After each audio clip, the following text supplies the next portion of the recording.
Gracias a todos y a todas por estar aquí y por atender este asunto tan importante. Nidia, no te veía hace mucho tiempo. ¿Me tienes abandonado? Ahora entiendo. Gracias a todos y a todas por estar aquí. El cirujano general de los Estados Unidos, el doctor Murthy, nos está visitando. Es una visita muy importante, no solamente por quién es, sino por el momento en que sucede. Permite ilustrar una vez más que el llamado que hemos estado haciendo a la población de atender el tema del Zika con seriedad como una emergencia, lo es. La secretaria de Salud de los Estados Unidos vino. El presidente Obama hizo un mensaje exclusivo para Puerto Rico en cuanto al Zika. Y ahora el cirujano general de los Estados Unidos, el doctor a cargo de la salud a través de los médicos en los Estados Unidos, está visitándonos sobre este tema. He podido reunirme con él por la importancia del tema, reunirnos con grupos que atiende el centro médico con mujeres embarazadas, con los residentes y los médicos a cargo del hospital pediátrico, un breve encuentro, transmitiendo a todos y recibiendo de todos la información que necesitamos para ilustrar que esto es un tema muy, muy serio y cuya seriedad tememos que no se haya comprendido a plenitud. Necesitamos que la comunidad se envuelva. No es un issue político, es un issue de salud pública. Tan reciente como ayer, leía una columna en un periódico de una persona vinculada a la política culpando al gobierno de que él contrajo Zika. Este issue no es para hacer política partidista. Esto es un issue para atender la salud pública. Por eso la secretaria de Salud lo atiende personalmente. Por eso el cirujano general lo atiende personalmente. Por eso el presidente Obama lo atiende personalmente. Estamos trabajando en conjunto con el cirujano general, con el Departamento de Salud, con el Centro para el Control de Enfermedades y hemos unido las funciones gubernamentales y municipales, del gobierno central y municipal en Puerto Rico para atender este asunto de la manera más abarcadora posible. Pero si todos los esfuerzos que lleva a cabo el gobierno federal y el gobierno de Puerto Rico, incluyendo en ellos los gobiernos municipales, funcionaran aún a la perfección, no sería suficiente si la comunidad no se envuelve.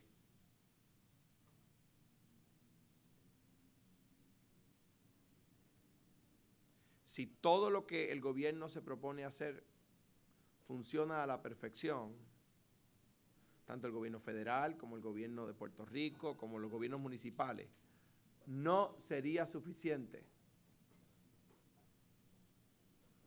si la comunidad no se envuelve. Y para que la comunidad se envuelva, la comunidad tiene que comprender la seriedad del tema.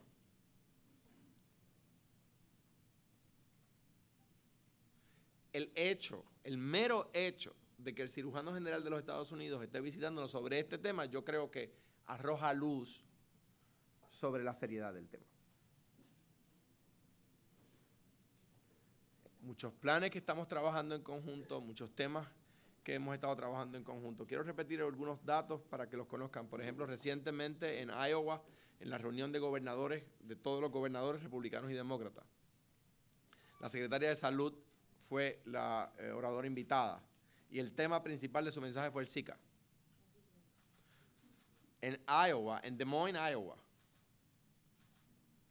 a todos los gobernadores de los Estados Unidos, el tema principal que atendió la secretaria de Salud de los Estados Unidos fue el Zika.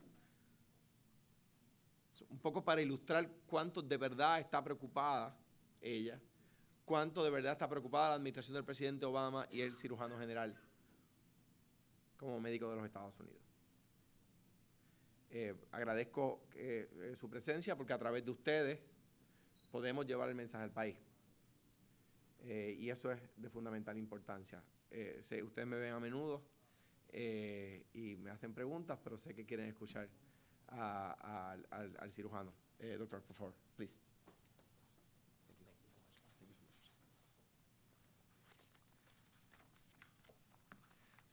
Well, first, I want to thank the governor and the Secretary of Health and his whole team for the tremendous work they are doing to address the Zika virus.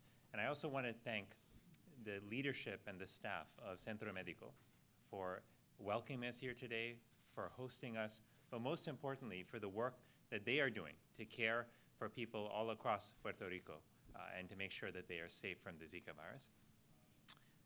I just have to say also first, me disculpo por mi español. It's as good as my English, don't worry. Actually, crecí en Miami y aprendí español en la escuela secundaria. It's better than my English.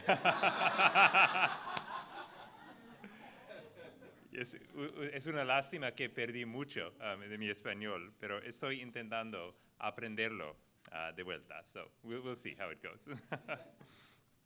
But I want to tell you that this trip is a very important trip for me as Surgeon General. I was appointed by President Obama as Surgeon General to be the doctor for people across America, and that includes responsibility for looking out for the health of people right here in Puerto Rico. Because the health of a mother in San Juan is as important as the health of a mother in Miami or in any other city. And I've come here to Puerto Rico because I am deeply concerned about how quickly the Zika virus is spreading, especially to pregnant mothers. And I want to do everything that I can to work with you hand in hand to stop the spread of this virus. Now, what does that mean? That includes listening to your ideas and concerns, as we did earlier this morning with the staff of the hospital. It also includes ensuring that your feedback and ideas are taken back with me and they reach the highest levels of government back in Washington, D.C. Now, I know that some people are wondering if the Zika threat is real. Is this important? Is this a big deal? But I'm here to say that unequivocally, Zika is real. It is an important public health threat, and it's one that we must come together right now to address. Zika es algo que tenemos tomar en serio. Tenemos que proteger la próxima generación de Puerto Rico. There are now nearly 10,000 cases of confirmed Zika here in Puerto Rico, and almost 1,000 of these are women who are pregnant. While we're seeing cases across the United States, most recently a local outbreak in Miami, Florida, we are most concerned about Puerto Rico because of the extent of spread. Now, there are a few key facts I just want to share with all of you to make sure that people in the public understand the basics about Zika.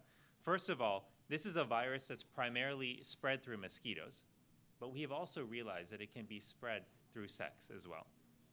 And when a mosquito bites someone who has Zika, it can spread the virus to other people. Here's the part that is tricky. Many people who have Zika will not have symptoms. In fact, nearly 80% of people who have Zika don't have symptoms. Those who do have symptoms may have fever, rash, joint pain, and red eyes. But I want to make sure everyone understands that just because you don't have symptoms doesn't mean that you can't pass the Zika virus on to someone else. And what is most concerning about this epidemic, what makes it different from dengue or chikungunya, is that it may seem mild up front, but the consequences are serious later on, especially when it affects pregnant women. And that's because we have seen firsthand that Zika can cause birth defects when it affects pregnant women. All of us have heard about microcephaly, which is a birth defect where the head and the brain are underdeveloped. But that is just the tip of the iceberg. We know that there are other effects of Zika on the fetus and on the newborn baby. And we are learning more and more about Zika every day.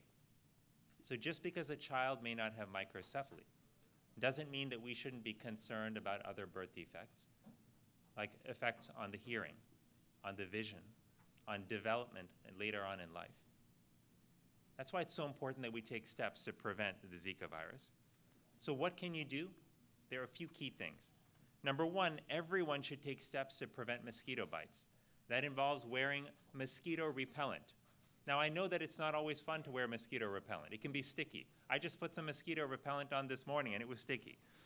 But it was worth it because it's important for preventing Zika. You can also wear long sleeves and long pants whenever possible. For example, I'm wearing long sleeves and long pants.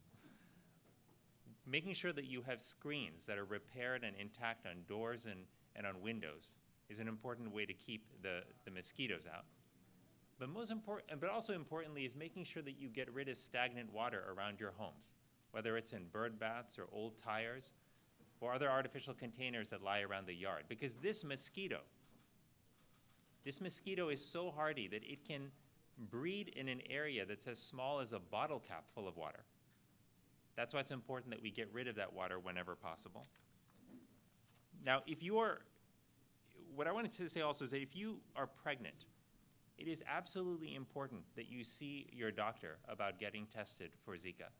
We want to make sure that we know whether or not you're infected, but also that you have the best care possible throughout your pregnancy. And because we know that Zika can be transmitted through sex, if you are pregnant, it's important that you use protection while you're having sex for the duration of your pregnancy.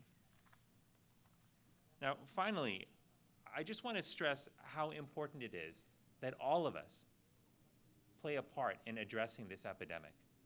While we are most concerned about pregnant women, the responsibility for stopping Zika rests with all of us, not just with pregnant women.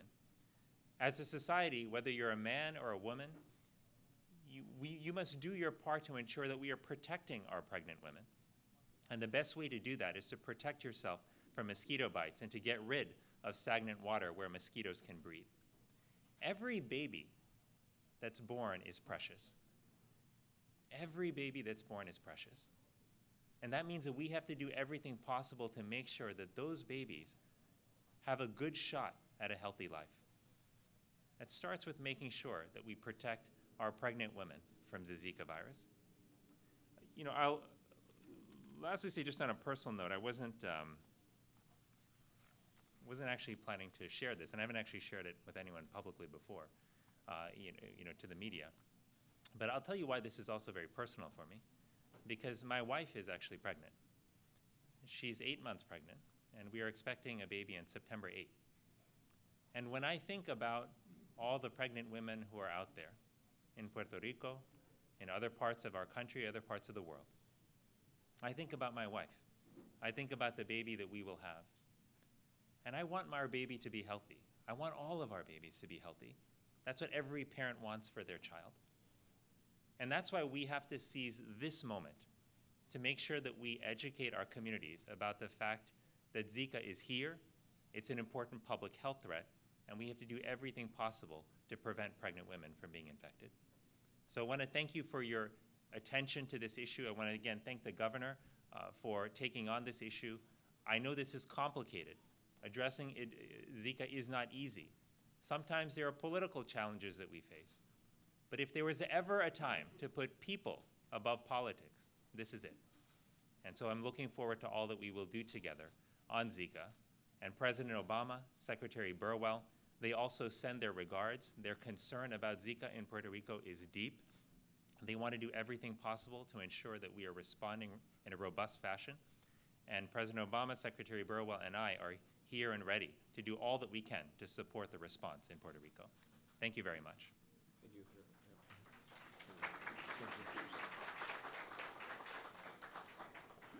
Raúl. Vamos a hacer preguntas sobre el tema.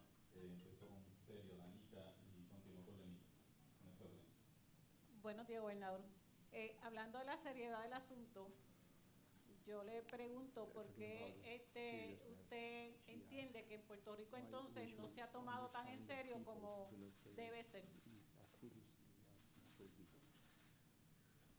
Mira, yo creo que en parte por la politización del proceso, por la discusión de los métodos para combatirlo, por la razón que sea, yo creo que desde el día 1 hemos estado diciendo esto es una crisis, entonces salió gente a decir que esto no era tal crisis, y la discusión, como en todo lo que sucede en nuestro país, se polarizó.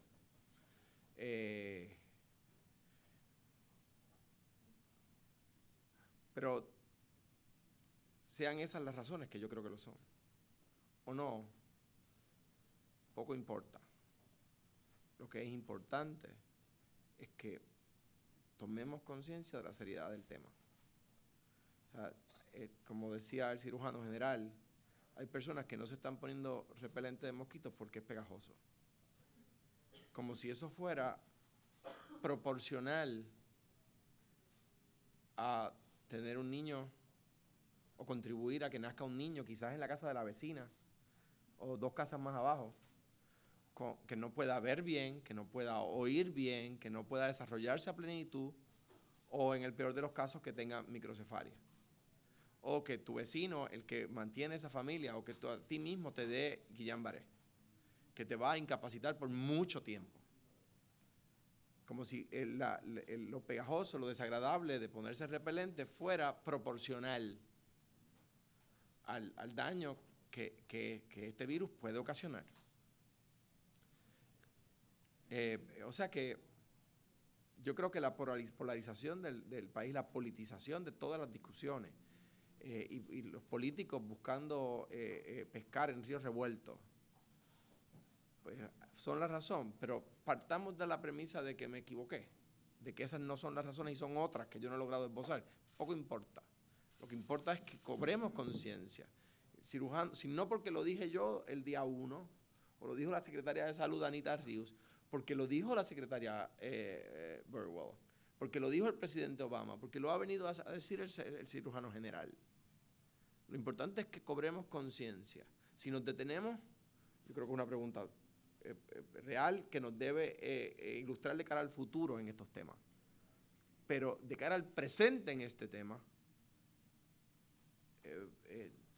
mi invitación es a que iniciemos la toma de conciencia colectiva. Yo creo que ha ido creciendo, yo creo que ha ido mejorando la toma de conciencia, pero no estamos todavía donde debemos estar.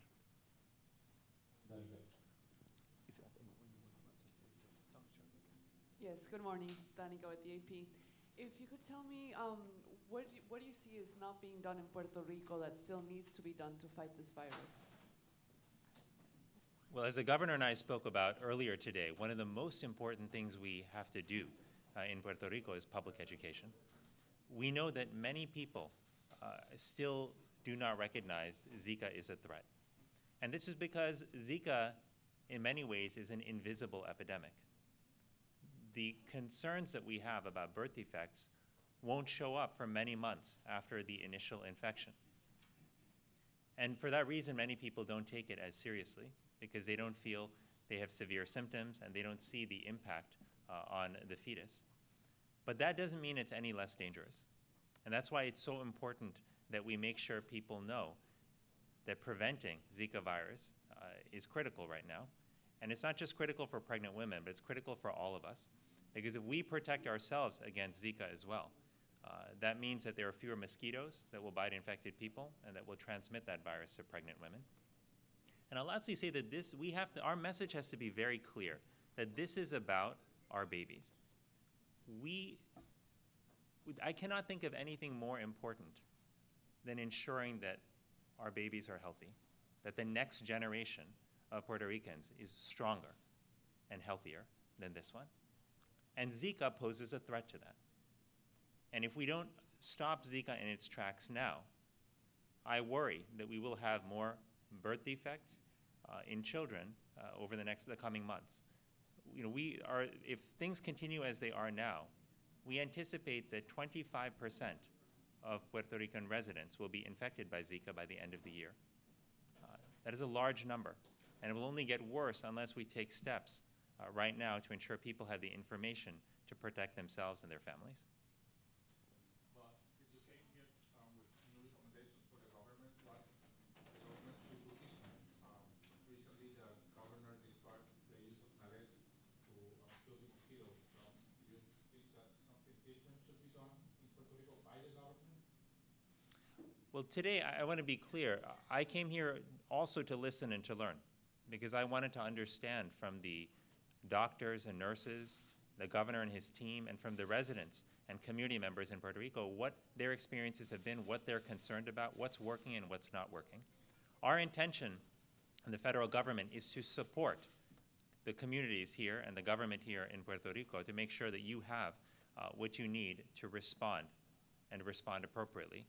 And as we said, public education, we've got to do more there. We're all in agreement on that. We're also in agreement that we need to ensure that contraception is more accessible and affordable to women across the Commonwealth. This is a big barrier for women right now. And mosquito control is also important. As many of you may have seen, after we detected local transmission of Zika in Miami, Florida, we have undertaken a mosquito control campaign there that has included aerial spraying. In fact, aerial spraying with NALED has been used in the past in Miami as well. But my point is that whatever the right strategy is for Puerto Rico, we must make sure that we're implementing it quickly, because there's no one single action that we can take that will address this epidemic. We have to do multiple things at the same time: education, contraception access, and mosquito control. Are you inviting the government of Puerto Rico to consider the use of NALED for air spraying? Well, the decision about whether to use NALED or not is up to the governor and to his team.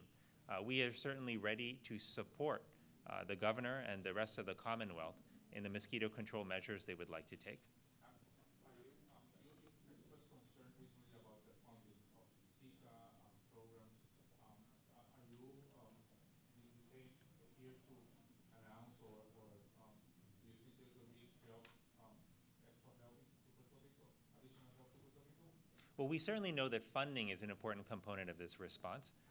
The administration, including the Department of Health and Human Services, have already brought millions of dollars into Puerto Rico to help with various aspects of mosquito control and contraception access. We have helped to set up with the CDC Foundation the ZCAN network, which is helping to train clinicians in the use of contraception and make that available and accessible to people in the Commonwealth. But we absolutely believe that more funding is important for the Zika fight. That is why President Obama has made a request for additional funds to Congress. And we need those funds for mosquito control, for public education, to expand diagnostic testing. Because we know in Puerto Rico, for example, that there's a backlog of tests and we need more capacity there. So President Obama has been very clear about the fact that this funding is important. We have not yet received that funding from Congress, but we need it. And this is not a time where we can afford to wait much longer. And that's why all of us will continue to do everything we can to work with Congress to ensure that funding is made available, because it will help not only states in the continental United States, but it will help Puerto Rico as well. Laura. Creo que el niño tiene una pregunta para mí. Y voy con Laura y Walter. Pero que dice que van a apoyar al gobierno de Puerto Rico. ¿Hay alguna reconsideración en cuanto a la fumigación aérea? No, recordarás que las razones para eso es que había preguntas que no habían sido contestadas, no por la oficina del cirujano general. O sea que no era, no puede de ninguna manera anteponerse a él. Las razones por las cuales yo decidí fueron las que expresé en aquella conferencia de prensa y esas preguntas no se han contestado. En cuanto a las preguntas que ustedes le han hecho, como ven, estamos trabajando en conjunto. Yo les digo a ustedes, necesitamos que la población se haga parte. Cuando ustedes le preguntan qué nosotros tenemos que hacer más, es lograr que la población se haga parte, educar a la población. Que el mensaje llegue. Pero quiero retomar, porque nunca voy a haber dicho suficiente lo siguiente. No importa todo lo que el cirujano general haga, no importa todo lo que las agencias federales hagan, no importa todo lo que el gobierno de Puerto Rico haga, si la comunidad no se envuelve, el resultado no va a ser el deseado.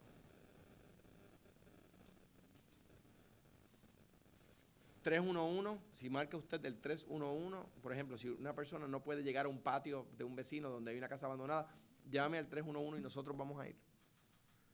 El 98% de las llamadas están siendo contestadas efectivamente y el 2% restante es que no dan la información de dirección correcta o era una llamada que no era seria, que no correspondía a un hecho real, ¿verdad? Yo creo que son los asuntos más importantes y tenemos que comprenderlo. Laura y Walter. Sí, vamos a tomar las últimas preguntas. Tengo estaría raro si no. Voy a arrancar la última pregunta sería Laura, Walter, y entonces termino con las glorias. Gloria Solter y Gloria Luis. Laura. Buen día, gobernador. Laura, Quisiera saber, acaba de decir que algunas de la razón por la cual... como lo dije aquel día en la Sí, conferencia. exacto. Refirió que la razón había sido que no habían preguntas que habían quedado sin contestar. Continúan conversaciones para aclarar esas dudas sobre No, no, nosotros sometimos las preguntas y esperamos la respuesta. ¿Qué falta para el uso del BTI? Es una pregunta. Y la otra es si habían mencionado en esa ocasión que el gobierno había suscrito un acuerdo con el CDC para una oficina a largo plazo. De vector control. De vectores. Sí, eso se está... Abundar en cuanto al rol que tendría el CDC con esa oficina. Nos están dando fondos, nos van a dar fondos, por ejemplo, y con gusto se puede compartir la información, no la tengo toda a la mano.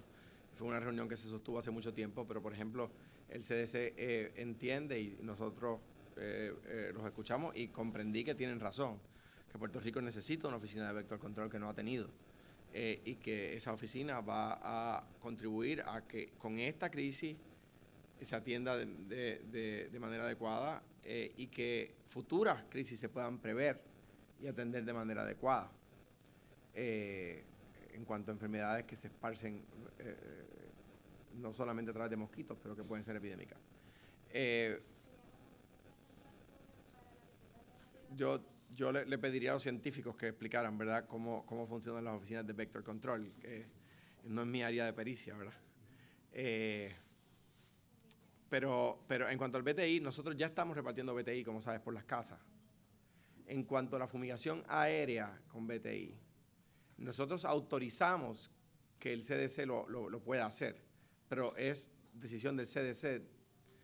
Es nuestra decisión de autorizarlo. Si ellos entienden que ese es el mecanismo correcto, pues es una determinación de ellos. Continuamos trabajando mano a mano con el CDC de manera muy entusiasta. Muy entusiasta. Y eso no lo va a cambiar nada, porque al fin y al cabo de lo que se trata, como decía el cirujano general, es de las poblaciones futuras del país y la calidad de vida de ellas. Buenos días. Good morning, Mr. Surgeon. I just want to have this clear. Is Puerto Rico the jurisdiction which most concerns you regarding Zika? Yes.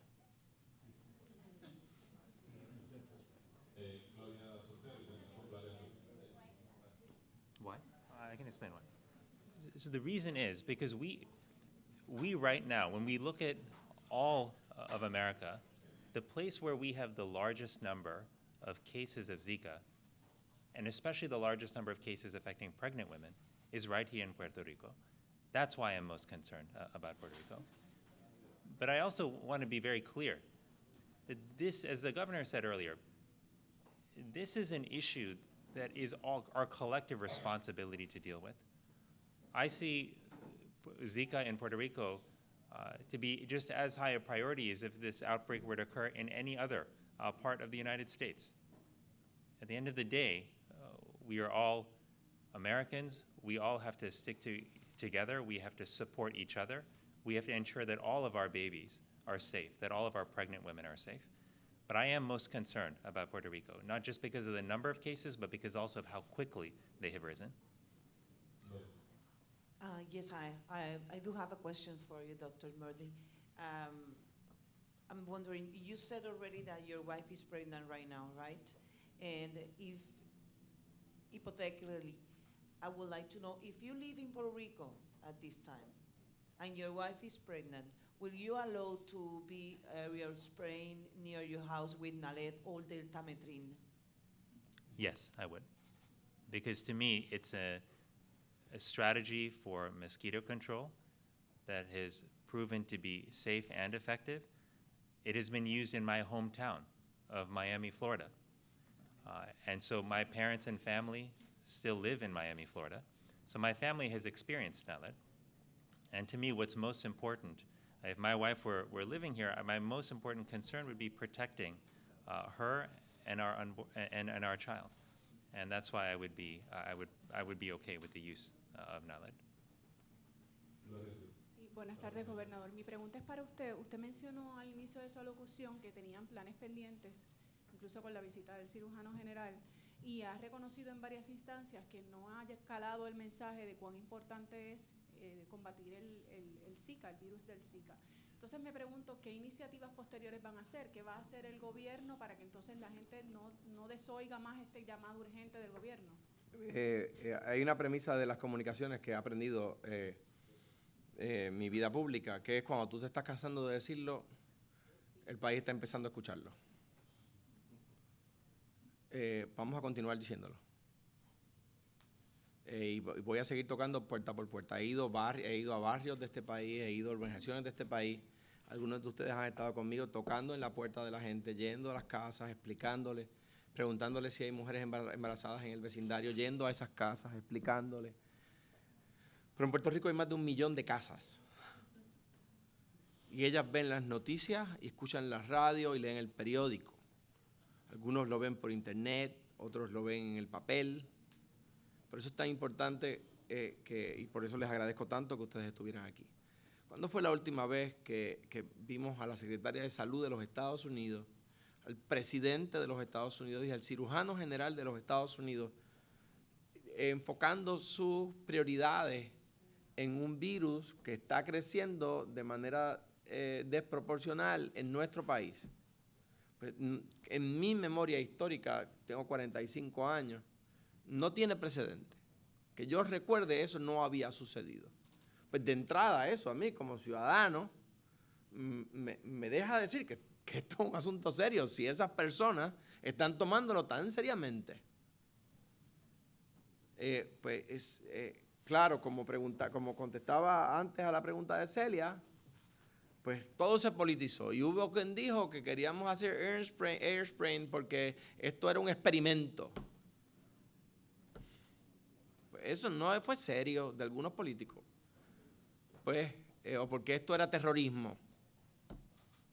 Pues esto es un asunto serio y no es para politizarlo ni para tomarlo livianamente. El issue en los medios se convirtió en Nalet sí o no.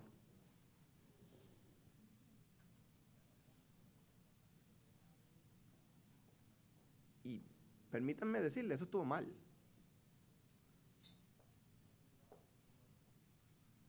Los medios transmiten la información que dan los políticos, o sea que no es culpa del medio, es culpa del político, para variar. I'm going to add one last comment, and then I know we have to go. I just want to be absolutely clear, just in case there's any confusion from the earlier questions, that neither I nor the CDC nor anyone are pushing for the use of NALED here in Puerto Rico. I want to be very clear on that.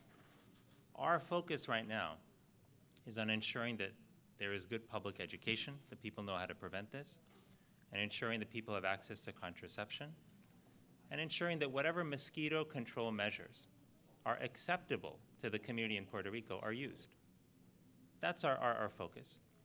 The reason I want to mention this is it's especially important at this point in the Zika epidemic that we not focus on things that needlessly divide us, but we focus on the things that we know we have to do together. That's how we're going to help overcome this epidemic. That's how we're going to help protect pregnant women. And that's why my efforts will be focused on working with the governor, with community organizations and members here to make sure that we're getting information out, especially to pregnant women and their partners, so that we prevent them from getting Zika and ultimately protect our babies in the future. Thank you. Gracias a todos.